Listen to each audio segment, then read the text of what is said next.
1857 की क्रांति। दिसंबर 1856 में सरकार ने पुराने लोहे वाली बंदूक ब्राउन बेस के स्थान पर नवीन एनफील्ड राइफल के प्रयोग का निर्णय लिया। इसका परीक्षण दमदम अंबाला और सियालकोट में किया जाना था। इस नई राइफल में कारतूस के ऊपरी भाग को मुंह से काटना पड़ता था। तो जनवरी 1857 में बंगाल की सेना में अफवाह फैल गई कि चर्बी वाले कारतूस में गाय और सूअर की चर्बी है। सैनिक अधिकारियों ने इस अफवाह की जांच किए बिना तुरंत इसका खंडन कर दिया, किंतु सैनिकों को विश्वास हो गया कि चर्बी वाले कारतूसों का प्रयोग उनके धर्म को भ्रष्ट करने का एक निश्चित प्रयत्न है। यही भारत के प्रथम स्वतंत्रता संग्राम 1857 के विद्रोह का तात्कालिक कारण बना। 29 मार्च 1857 को बैरकपुर में सैनिकों ने चर्बी वाले कारतूस को प्रयोग करने से इनकार कर दिया। एक सैनिक मंगल पांडे ने अपने एजुटेंट पर हमला कर उसकी हत्या कर दी। अंग्रेजों द्वारा 34वीं एनआई रेजिमेंट भंग कर दी और अपराधियों को दंडित किया। 1857 की क्रांति का प्रमुख कारण ब्रिटिश शासन की घिनौनी नीतियां थी, जिनसे तंग आकर अंततः विद्रोह का ज्वालामुखी फूट पड़ा। एंग्लो इंडियन इतिहासकारों ने सैनिक असंतोषों और चर्बी वाले कारतूसों को ही 1857 के महान विद्रोह का सबसे प्रमुख एवं महत्वपूर्ण कारण बताया है। परंतु आधुनिक भारतीय इतिहासकारों ने यह सिद्ध कर दिया है कि चर्बी वाले कारतूस की इस विद्रोह का एकमात्र कारण तथा सबसे प्रमुख कारण नहीं था। चर्बी वाले कारतूस और सैनिकों का विद्रोह तो केवल एक चिंगारी थी जिसने उन समस्त विस्फोटक पदार्थों में जो राजनैतिक, सामाजिक, धार्मिक और आर्थिक कारणों से एकत्र हुए थे आग लगा दी और जिनके कारण दावानल का रूप धारण कर लिया। 1857 की क्रांति प्रारंभ हुई और 10 मई को मेरठ से हुआ। यह तीसरी कैवेलरी रेजिमेंट के सैनिकों ने चर्बी युक्त कारतूसों को छूने से इनकार कर दिया तथा खुलेआम बगावत कर दी। अपने अधिकारियों पर गोली चलाई। अपने अधिकारियों को मुक्त करवा कर वे लोग दिल्ली की ओर चल पड़े। जनरल हेविट के पास 2200 यूरोपीय सैनिक थे, परंतु उसने इस तूफान को रोकने का कोई प्रयास नहीं किया। विद्रोहियों ने 12 मई 1857 को दिल्ली पर अधिकार कर लिया। इस प्रकार सैनिकों का दिल्ली के लाल किले पर पहुंचना पहली घटना थी। 1857 के स्वाधीनता संग्राम का प्रतीक कमल और रोटी था। बरेली के रोहिलखंड के भूतपूर्व शासकों के उत्तराधिकारियों को खान बहादुर ने 1857 के विद्रोह की रहनुमाई की। मुगल सम्राट बहादुर शाह द्वितीय ने उन्हें वायसराय के पद पर नियुक्त किया था। रानी लक्ष्मीबाई, मूल नाम मणिकर्णिका का जन्म 19 नवंबर 1835 को गोलघर में हुआ। जो वर्तमान में वाराणसी में इनके पिता मरणोपरांत झांसी के महाराजा गंगाधर राव के दरबार में गए।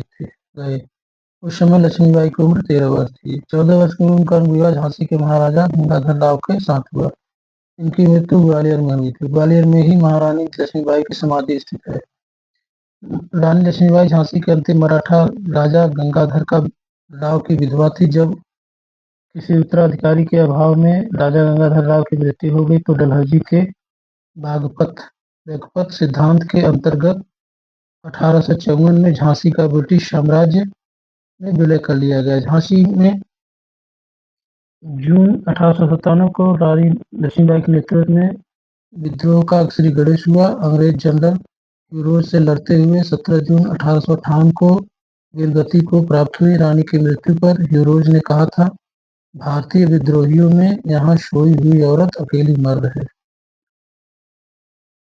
लखनऊ में विद्रोह का प्रारंभ 30 मई 1857 को हुआ। विद्रोह का नेतृत्व बेगम हजरत महल ने किया। उन्होंने अपने अल्पवयस्क बेटे वीरजीश कादिर को नवाब घोषित किया तथा प्रशासन की बागडोर अपने हाथ में ले ली। अंत में 21 मार्च 1857 को कैंपबेल ने गोरखा रेजिमेंट की सहायता से लखनऊ पर पुनः अधिकार कर लिया। कानपुर में 5 जून 1857 को नाना साहब को पेशवा मानकर स्वतंत्रता की घोषणा की गई। नाना साहब को सेनापति तात्या टोपे से बहुत सहायता मिली थी। अजीमुल्ला खां नाना साहब के सलाहकार थे। इन्होंने नाना साहब के सचिव के रूप में भी कार्य किया था। इन्हें क्रांति दूत के नाम से भी जाना जाता है। तात्या टोपे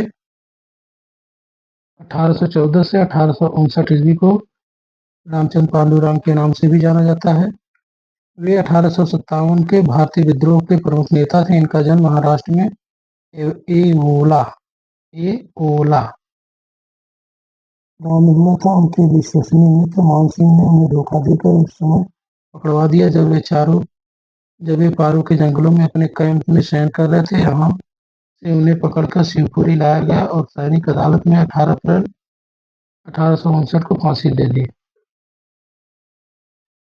1857 में जगदीशपुर के विद्रोह की अगुवाई करने वाले कुंवर सिंह को बिहार के तत्कालीन शाहाबाद जिले के जगदीशपुर से संबंधित थे। असम में 1857 की क्रांति के समय वहां के दीवान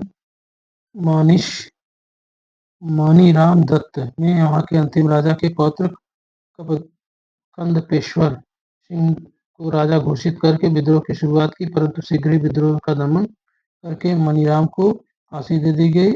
आउवा के ठाकुर कुशल सिंह ने 1857 की ईस्वी की क्रांति में अंग्रेजों और जोधपुर की संयुक्त सेना को पराजित किया था। मौलवी अहमदुल्ला शाह ने फैजाबाद में 1857 के विद्रोह को अपना नेतृत्व प्रदान किया। ये अंग्रेजों के सबसे कट्टर दुश्मन थे। वह मूलतः तमिलनाडु में अर्काट के रहने वाले थे। वह फैजाबाद में आकर बस गए थे। उन्होंने भारत के विभिन्न धर्मानुयायियों का आह्वान करते हुए कहा कि सारे लोग काफिर अंग्रेजों के विरुद्ध खड़े हो जाओ और उन्हें भारत से खदेड़ दो। इनके बारे में अंग्रेजों ने कहा कि अदम्य साहस के गुणों से भरपूर और दृढ़ संकल्प वाले व्यक्ति विद्रोहियों में सर्वोत्तम सैनिक थे। इनकी गिरफ्तारी के लिए ब्रिटिश सेना ने 50,000 रुपए का इनाम रखा था। 1857 के विद्रोह को मिर्जा गालिब ने स्वयं अपनी आंखों से देखा था। इनका जन्म 27 दिसंबर 1797 को आगरा में और मृत्यु 18 फरवरी 1859 को दिल्ली में हुई थी। 1857 के स्वतंत्रता संघर्ष में ग्वालियर के सिंधिया ने अंग्रेजों की सर्वाधिक सहायता की। यूरोपीय इतिहासकारों ने ग्वालियर के मंत्री सर दिनकर राव और हैदराबाद के मंत्री सालारगंज को राजभर्ती की बहुत सराहना की। संकट के समय कैनिंग ने कहा था, यदि सिंधिया भी विद्रोही में सम्मिलित हो जाए तो मुझे कल ही बिस्तर गोल करना होगा। 1857 का विद्रोह बहुत बड़े क्षेत्र में फैला हुआ था। इसे जनता का व्यापक समर्थन प्राप्त था। फिर भी पूरे देश को या भारतीय समाज के सभी वर्गों तथा अपनी लपेट में नहीं ले सका। यह दक्षिण भारतीय, पूर्वी एवं पश्चिमी भारत के अधिकांश भागों में नहीं फैल सका। ग्वालियर के सिंधिया, इंदौर से होलकर हैदराबाद के निजाम, जोधपुर के राजा, भोपाल के नवाब, पटियाला, नाभा और जिंद के सिख शासक, पंजाब के दूसरे सिख सरदार, कश्मीर के महाराजा तथा एक दूसरे सरदार बड़े जमींदारों को विद्रोह को कुचलने में अंग्रेजों की सक्रिय सहायता की।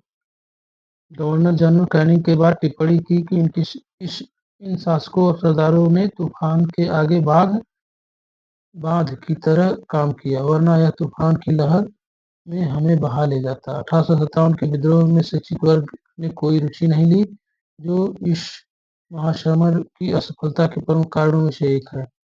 1857 के विद्रोह के समय भारत का गवर्नर जनरल लॉर्ड कैनिंग था।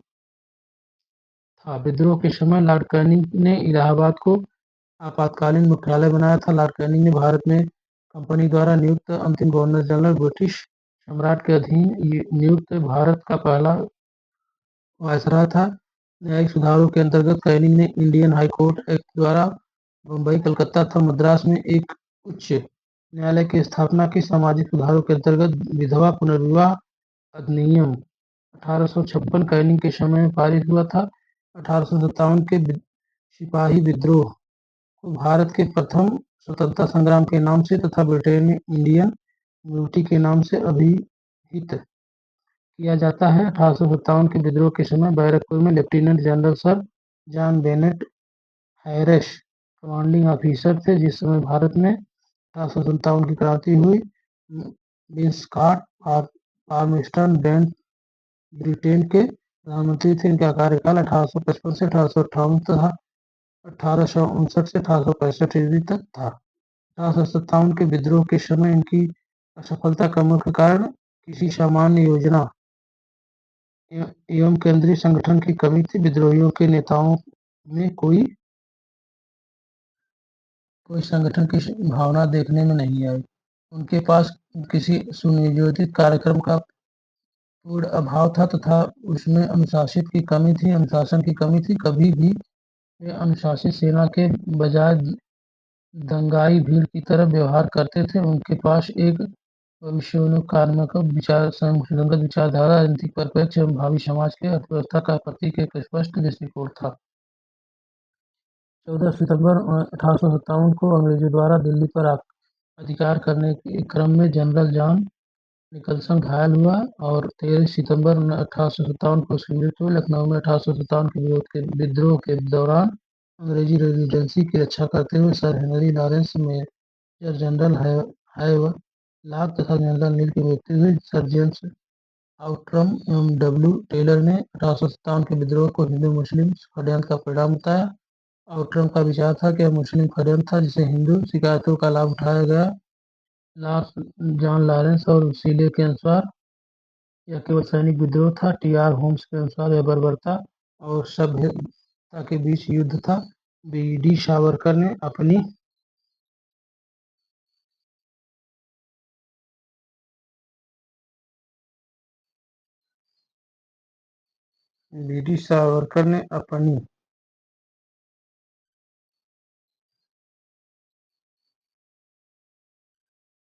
पुस्तक the Indian war of independence day 1857 में इस विद्रोह को सुनियोजित स्वतंत्रता संग्राम की संज्ञा दी। उन्होंने इस स्वतंत्रता की पहली लड़ाई कहा था। 1857 के भारतीय स्वाधीनता आंदोलन सरकारी इतिहासकार सुरेंद्र नाथ सेन थे, जिनकी पुस्तक 1857 में प्रकाशित हुई। सर सैयद अहमद खान द्वारा लिखित पुस्तक अब्बास ए बगावत हिंद 1859 में प्रकाशित हुई थी, जिनमें 1857 के विद्रोहियों के कारणों की चर्चा की गई। भारत सरकार द्वारा आर.सी. मजूमदार को 1857 के विद्रोह का इतिहास लिखने के लिए नियुक्त किया गया था, परंतु इसकी सरकारी समिति से अनबन होने के कारण इन्हें यह कार्य करने से इनकार कर दिया था। अपनी पुस्तक the स्पॉय mutiny and the resolve of 1857 को स्वतंत्र रूप से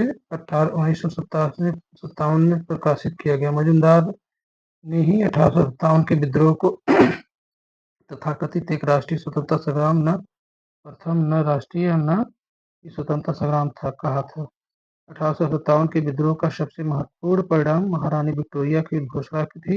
यह उद्घोषणा 1 नवंबर 1858 को इलाहाबाद में हुए दरबार में लॉर्ड कैनिंग द्वारा घोषित की गई थी। इसमें भारत में कंपनी के शासन को समाप्त कर भारत का शासन सीधे क्राउन के अधीन कर दिया गया था। इस घोषणा में भारत में ब्रिटिश साम्राज्य के विस्तार पर रोक, लोगों के धार्मिक मामलों में हस्तक्षेप न करना, एक समान कानूनी सुरक्षा सबको उपलब्ध कराना आदि शामिल थे।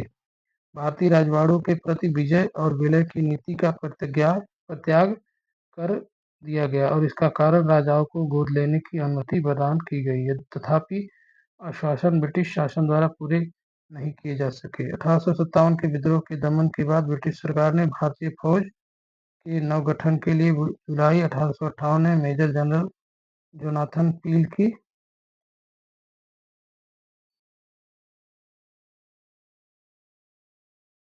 अध्यक्षता में एक रॉयल कमीशन पीठ आयोग का गठन किया गया, जिन्होंने सेना के रेजिमेंटों की जाति, समुदाय और धर्म के आधार पर विभाजित किया।